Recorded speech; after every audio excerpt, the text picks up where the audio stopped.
আজ সোমবার আর একটি রাত পোহালেই পরের দিনই মহালয়া।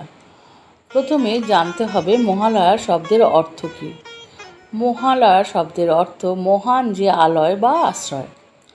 মহালয়া শব্দটি স্ত্রীবাচক হিসাবে ব্যবহৃত হয়, কারণ এই দিন পিতৃপক্ষের অবসান হয়ে অমাবস্যার অন্ধকার দূর হয়ে আলোকময় দেবীপক্ষ অর্থাৎ শুভর আরম্ভ হয়।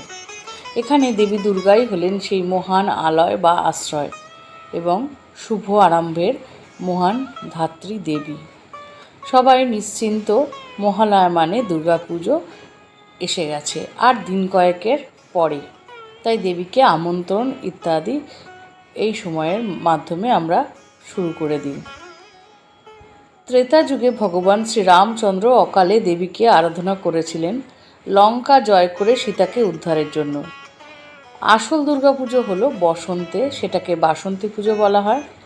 শ্রীরামচন্দ্র অকাল সময়ে বা অসময়ে এই পুজো করেছিলেন বলে এই সময় শরতের পূজা দেবীকে অকাল বোধন নামে পরিচিত।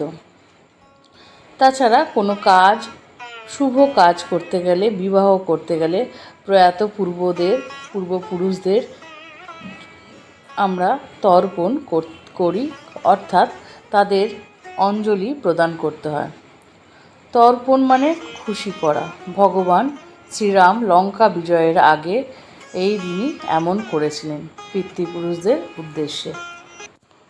এই মহালয়ার দিনই পূর্বপুরুষদের প্রতি স্মরণ দেখিয়ে তাদের আত্মার শান্তি কামনা করে অঞ্জলি প্রদান করা হয় এবং তর্পণ করা হয়। তাদের আত্মার শান্তির জন্য তাদের বর্তমান পুরুষ তাদের স্মৃতির উদ্দেশ্যে, আত্মার শান্তির উদ্দেশ্যে অঞ্জলি প্রদান করেন। সনাতন ধর্ম অনুসারে এই দিনে প্রয়াত আত্মাদের মর্তে পাঠিয়ে দেওয়া হয়। প্রয়াত আত্মারা পরপর যে সমাবেশ হয় তাকেই মহালয় বলা হয়।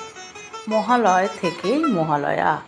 পিতৃপক্ষের এই দিনটি শেষ দিন আর দেবীপক্ষের শুরুর দিন।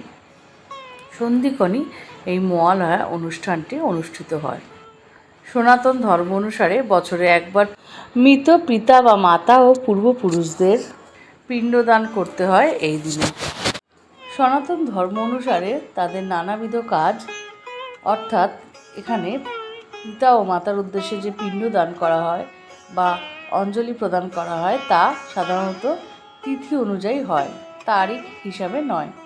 সেহেতু তিথি অনুযায়ী এই মহালয়ার দিনই সেই কার্যাদি করা হয়ে থাকে।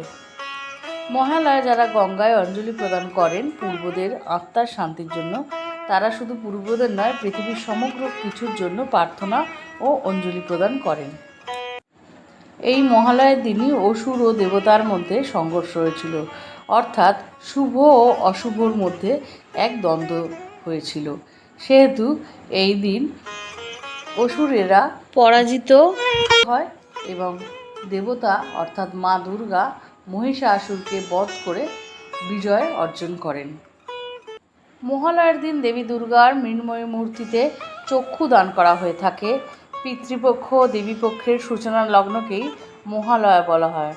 মহালয়া এই দিনই দেবীর তৃতীয় নয়ন বা তৃতীয় চক্ষু অঙ্কন করা হয় বা দান করা হয়।